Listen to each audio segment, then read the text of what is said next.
Thanks for coming. I'll review the champions. Defensive champions for our rivalry game was Chase Young, Devon Hamilton, B.B. Landers, Jonathan Cooper up front. And Coop played exceptionally well. Great effort, energy. Linebackers was Tuck Borland. And then the back end of our defense, Brendan White, graded champion, and so did Jeffrey Okuda. Player of the game was Malik Harrison. Had arguably his best game as a Buckeye and was all over the field. Had 5 tackles, assists, 2 tackles for loss, and a sack. On offense, offense champions, you have offensive line, all 5. Isaiah Prince played exceptionally well. Pridgeon, Malcolm Pridgeon, Michael Jordan, Demetrius Knox, and Thayer Munford. And once again, the respect we had for that defensive line to play the way they did. They played outstanding. The quarterback did fairly well too. He was 20-31 for almost 400 yards, 396, 6 touchdowns, 0 interceptions, and once again tying that in with the offense line, 0 sacks. Running backs played hard. Mike had 13 carries for 96 yards, and J.K. had 12 carries for 46 yards. Also did well in pass protection. Tight end Luke Farrell played very well. Once again, he had to block some of those defensive ends a few times and had 2 catches for 16 yards, and the receivers were exceptional. As a group, they had 378 receiving yards and 6 touchdowns. Against the #1 pass defense in America. You had Johnny Dixon, grade out champion, KJ, Terry McLaurin, Chris Olave, who we've been talking about him for some time now. He had 2 receptions, 2 touchdowns, and a block punt, which we'll talk about here in a minute. And the player of the game had a career day, 6 receptions, 192 yards receiving, and 2 touchdowns, and that's Parrish Campbell. Special Forces Awards, Special Teams Awards, player of the game. Let's go special efforts, 7 Banks. As I told him, he got a gift. Sit here, here's a ball and a block punt, go run fast and score. But he did. Amir Reed, really exceptional effort. I called him the heroes, and heroes come cheap nowadays. You jump high and run fast, and people call you a hero. No, you're not a hero. The heroes are the guys like Amir Reed that were incredible effort on KJ's punt return, blocked 2 people, and just exceptional effort. Really happy to see him play like that. KJ Hill with a 22-yard punt return, and our kicker, Blake, was 10 on 10 in kicks and really did a nice job on kickoffs. Average hang time was 4, which is, needed to do most. He played your very best, and he did. Players of the game, Chris Olave, elite player as a freshman, and you got to be careful anointing a guy that soon, but he's tough. He also runs down, I think he ran down on 7 or 8 kickoffs for us. Justin Hilliard's as good a special teams player that I've been around. Had a key block also on the hands team. And then Keandre Jones really had a hell of a day. Just all starts on 3 units, and we call him the 4-6 guy, 4 to 6. Effort-wise, he was phenomenal. Honored to represent the East in the Big Ten Championship game. That one's over, and get ready for a team that plays excellent defense. I just got done watching them for about 3 hours, and I'm not studying their offense, but obviously they got an elite quarterback, and they do things very well. So with that said, I'll answer your questions for you. Front row left, Mitch. Urban, you've talked a little bit lately about Dwayne and his development as a team leader. I was wondering, can you point to one point in the season, one play, one game, one period of time where you thought, okay, this guy's going to be the leader that I want him to be? One point, that'd be hard. I think the Maryland game was one that he dropped his pads and dropped some other things probably too, and shouldn't say that.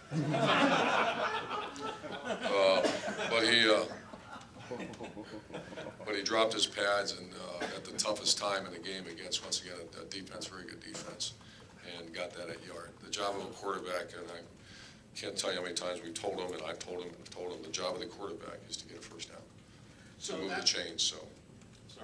So that's what it was about. More than anything was being able to run the ball and get.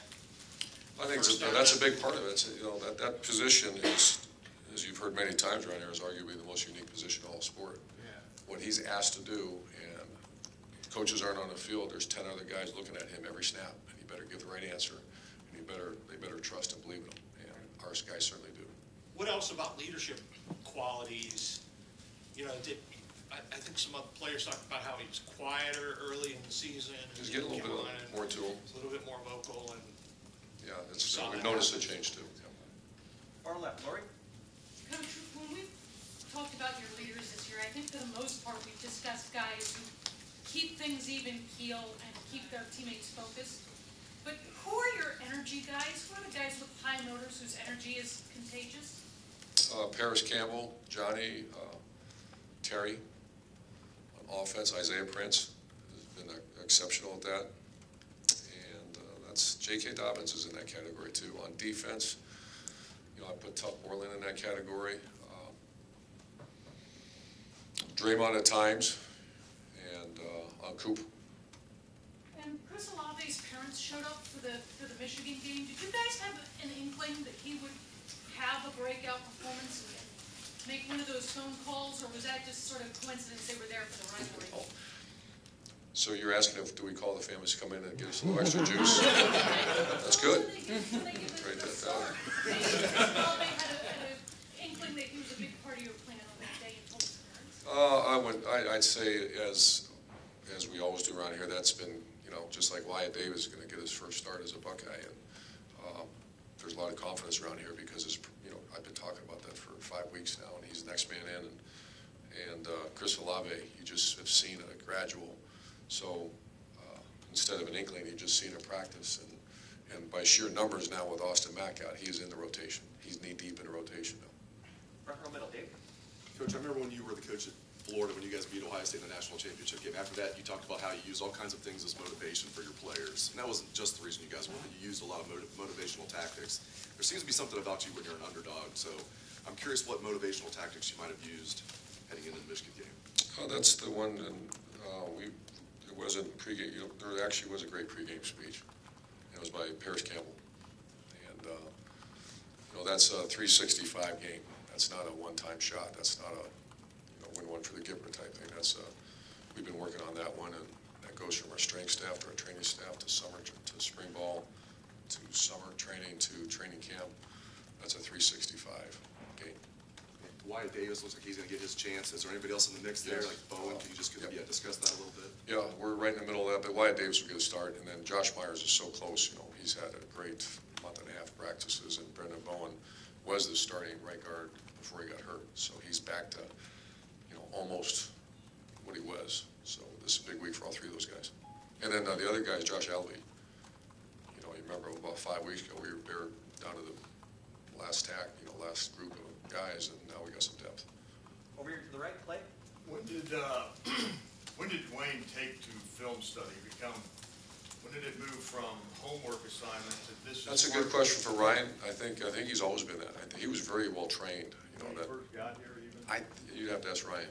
I know that Bryson, his quarterback coach, as he went up through I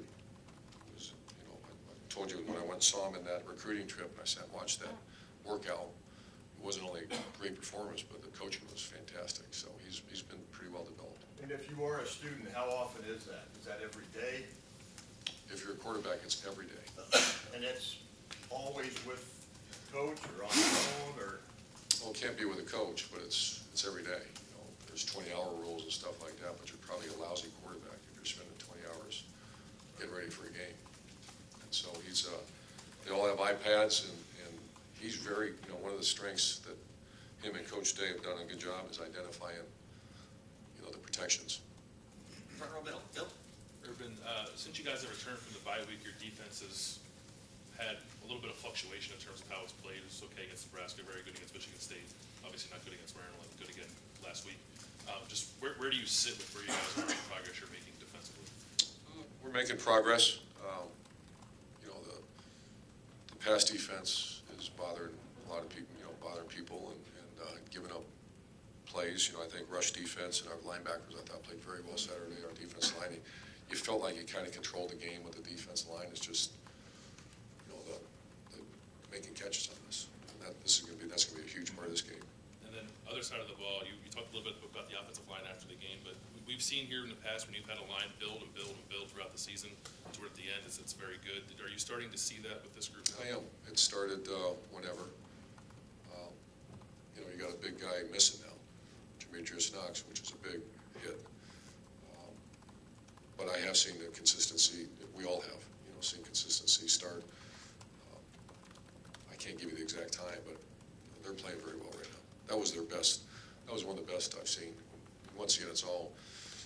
would you say that? Well, the respect we have for the team we played. And do you have a number of the percentage of time Michigan blitzed you guys on Saturday? I could find that out, but it's a high, I know right out of the chute it was high percentage. And I can't give you that number. The second row left, Ari. When I asked you on the call yesterday about the Tate Martell package near the goal line, I don't know if you had more time to review that, but now that Dwayne Haskins is dropping things, I was wondering if that had any impact on the way that you are viewing that. It hasn't been decided, and I'm a Tate Martell fan, so I'm pushing it real hard. And we're going to do what's best. But I think your question was, appropriate yesterday, but it's certainly not him. Say, well, that's not working because he's not doing a good job. There's other things involved. Yeah, it's not, So not something that's anti-Tate, as just much as it seemed more necessary that you could need that back. I want him in the game. Front row left, Doug. Urban, obviously, we've seen Chris Olave. I think Teron Vincent had a role on third down in the last game. Tyler Friday, Tariq. There's some freshmen, true freshmen, who are doing some things for you here at the end of the year. That's a highly rated recruiting class. In general, we know what Olave is doing. How's that group coming along? Good. Josh Proctor's another name that is one of those unsung heroes for us. Taraji Mitchell played one of his best days, just wiping guys out on kickoff. And once again, the unsung heroes that we called him yesterday, and I showed the whole team sat right here, and it was probably 30 minutes of watching the heroes play. And it's called field position. It's called selflessness. Keandre Jones was ridiculous, but he's not a freshman. But a very good class. And again, what is it? You've done a long time. For guys this late in the year, some of the first-year guys who just got here, what do you have to see for them to be able to help you? What are you looking for? Practice, and at this point, it's been decided. It's about 5-6 weeks ago. It's the guys that the care factor, the intensity. Josh Proctor went from a non-productive teammate to a very productive teammate, and it all started with a couple motivational, inspirational meetings and confrontational meetings, but he's a good kid from a good family and wants to play. Now he's playing at a very high level for us. And I know you want to look forward, but to not look back. But can you just take us a little bit inside the offensive game planning for that Michigan game? It just seemed like you guys in Week 12 had a great idea of what you wanted to do, and then your players went and executed it. Ryan and Kevin and you and the whole offensive staff, can you give us just a brief look at what last week was like and how it came together? Well, it was going to come down to one-on-one matchups. We knew that, and not just a receiver. They're man-free. That's their base coverage. Their second coverage is cover two. And when I say, one-on-one battles, and you win the battle, you win the war. And we have enough guys win the battle, you win the war. And that goes from Isaiah Prince blocking their number 3 to Thayer Mumford blocking her 15, and then also the inside guys blocking number 10, who's a hell of a player for them. But the one-on-one matchups, our guys did it. Heck, obviously you saw it. And we worked extremely hard on that, but you also have talented guys that really care. Front row right, Bill. What makes KJ Hill unique? He's one of the toughest. He's a real tough guy. He's a little arrogance to him, and he's very talented. He's not as fast as some of these other guys, but he's a student of the game. He's one of those guys that understands space, understands leverage. He's got great ball skills. And this is your 4th time at the Big Ten Championship game. Given the circumstances this year, the ups and downs, how special is it for you to be back in this situation? Only special if you win it. So, it is a Coach Mick and I talk about that, about what is the objective. I used to say compete for championships in November, and he went a step further and said get to Indy. And now we're in Indy, so go win it. And can you just give your impressions of Northwestern, what you've studied so far? Yeah, their coach and I have been friends for a long, long time. I think he's one of the best coaches in college football. I don't think he is. He's one of the best coaches in college football. And his kids play like that. I know Coach Hankowitz since he was at Colorado. And Mick McCall, I've known him since he was a high school coach in Denver. And they're just great people that coach their tails off, and their players are a reflection of their staff. Front row right, Tim. Yeah, Urban, following up on that, specifically defensively, what is it that you see from them that just stands out? I mean, they keep it in front of you. They're they're very smart guys. They obviously, I'm getting too much technical, but it's just they understand it's all tied together, and they keep the ball in front of you. I don't know I'll probably get that here in a minute, but they're big plays, you just don't see big hits against them.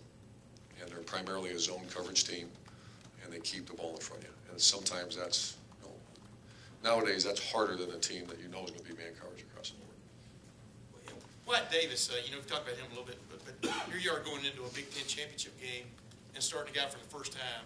What are the, I don't know, what's the anxiety level in taking that into account? What have you seen from him specifically the last several weeks that made you talk about him so much? Just practice. Just, I'm sure you've heard that many times. All of a sudden, you just see the guy. We have inside drill every Tuesday, and you just saw this, this kid, a highly recruited guy that was a little lost in the weeds his freshman year, and fatigue would often get him. And once he figured that out, came from one of the best programs in America, in California. But just a guy that's he's a rugged guy, and he's been scratching and clawing for playing time ever since. Probably 5-6 weeks ago, it's been close. But we just don't want to disrupt the flow of the 5 guys who are in there. One other thing, I get this question all the time. How are you doing? Good. What are your plans? And then Saturday, the TV camera seemed to be on you as much as it was the action on the field. And just, what are your plans Good. post? Whatever. Yeah. Good. So you're good. That's the definitive statement. Front row right, Austin. Urban, I don't know if you call them the pop pass or push pass, whatever it is with Paris. There was some debate about whether it should count as a run or pass. How do you guys count it? What do you Pass. What do you like about that play? Well, it's like any play. It's the who's doing it. For a guy like non-Paris running it, it's okay. With a guy like Paris, we try to design as many plays to have him touch. A little bit like Curtis Samuel a few years ago. He's that checker that you want to touch the ball. There's no easier way. Now, there's some risk to that, too. But I think our coaches really do a great job picking the time and making sure it's the right time to call it, et cetera. I guess the point is to mitigate the risk by making it count as a pass in case the exchange doesn't go smoothly. That's exactly right. And you don't have to break when you. That's a great question. We used to do the handoff, you have to slow down a little bit. Here it's just then you run through it. Second row right, Andy. Could you guys treat special teams a little more special than most programs do? And I was thinking about Chris Olave and those other freshmen. Is that a good way to kind of keep those highly recruited freshmen who aren't playing as much as they're used to engaged, and also for you to evaluate when they're ready to contribute to the offense and the defense? Good to see you. Special teams is something that I get your question, but that's not the way we treat it. We treat it, you will not play it down at Ohio State until you contribute to special teams. It's just the way, it's 3 phases of the game. There's all kinds of stuff in this room that talk about the plan to win and talk about the gospel of Ohio State football, and it's all about field position, et cetera, et cetera. And from Zeke Elliott to whomever, you're just not playing. And so that's very clear around here. And every great player, I'm willing to say every great player we've ever had started on a special teams phase and had to play well in it. And the other question, shifting gears, how much did Randy Walker kind of influence the way people play offense in the Big Ten now? Well, Randy's offense coordinator sitting in that room in there. It's, well, I'll say this, Randy Walker is one of my favorite guys. I love his family, his wife. I've been to the golf tournament, and yeah, he was an inspiration for me. I actually played against him in 2001. Yeah, Bowling Green days. But the way he handled himself, you pick as a young coach, you kind of pick guys the way that they, he's won at every level, and the way he handles himself. Great story, he was an I-formation guy at Miami, Ohio, and they went to Northwestern. He was an I-formation guy, wasn't going well. And they made a transformation with Zach Kustok that changed college. Really, you got to give him credit. And a lot of it, they went down to talk to Rich Rodriguez. Great history there about Clemson's offense moving up to Evanston, and they were awesome. Third row right, Tony. Urban, yesterday Pat Fitzgerald said because they had the Big Ten West wrapped up for a couple weeks. 2 weeks ago, he spent the week watching Michigan. Last week, he spent it watching you guys. How much of an advantage is that for them, and do you then have to catch up? That's a huge advantage. It is. I mean, that's. I can assure you, we weren't watching anything other than a rival. I think that's an advantage. It certainly is. Do you have to catch up, or is it just? That's what we're trying to do right now. Yeah, sure. I think the biggest thing is we just played a very physical game, and our goal. think what our offensive linemen have done. They played 95 plays against Michigan State, very rugged defense. They went and played 105 plays against Maryland, where the 105th play was as important as the 22nd. And then they just went against the #1 defense in America, a bunch of ranked players. And so the priority is, about freshness and know what you're doing. That's the things that, right when I get out of here, me and Mick are going to plan the whole week to make sure that happens. Fourth row left, Colin. When you look at when you look at Haskins' performance after the game, how important do you feel like his when he came in versus Michigan last year? How important was that in his development, knowing what the game was like, in terms of seeing his leadership kind of grow from this game? Yeah, if you remember, the week before it was terrible. We played. It really wasn't terrible. It started terrible, and then he kind of finished in the rain against Illinois, and that's a great question, because you throw him in that. In my opinion, you throw him in that team up north game last year, without fighting through what he had to fight through, which was he was getting greased on the sideline pretty good after the way he performed. And then he goes in there and really rallies it up in bad weather. Do you guys remember that game? Or I'm sure you do. And that is all. That's filling your toolbox is the term we use around here. And he was filling his toolbox, because he certainly would have not been, in my opinion, been able to do that in the rivalry game last year. And then obviously the way he's been playing, it's constant experience and filling the toolbox. Yeah, when you see, what does he need to prove, if anything, this week in his first championship game as that leader for this? To go win the game. Offensive football is a 10-yard war. Win each war, and however you get that first down, get the first down, and then that's the way we approach it. And final questions. Second row, Rob.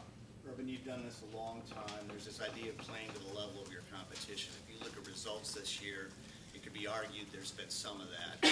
Is it an extra challenge when you have superior talent, when guys are just better than the guys across from them, to keep them at a level? It is. I would not put this in that category, though. I mean, they won 15 out of 16 Big Ten games.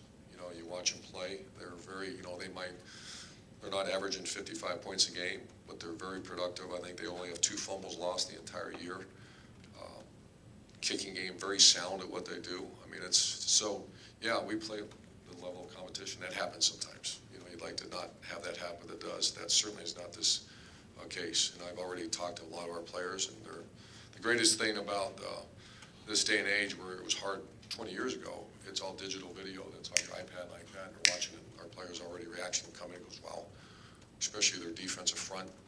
And I don't know if that number 2 is going to play, but he's a dynamic player. Quarterback's outstanding. I know you don't talk playoffs, but you realize how important it is to put back-to-back Michigan-type performances together? They've rushed 12 times in the punt rush, so we got to be prepared. They skinny the short edge too, so we have to be really sound on that.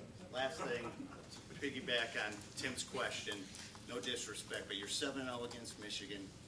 There's speculation out there. Will you be coaching Ohio State next season? I plan to coach, and their kickoff team is very good too. They really understand, contain, and all those type of things. Have a great day.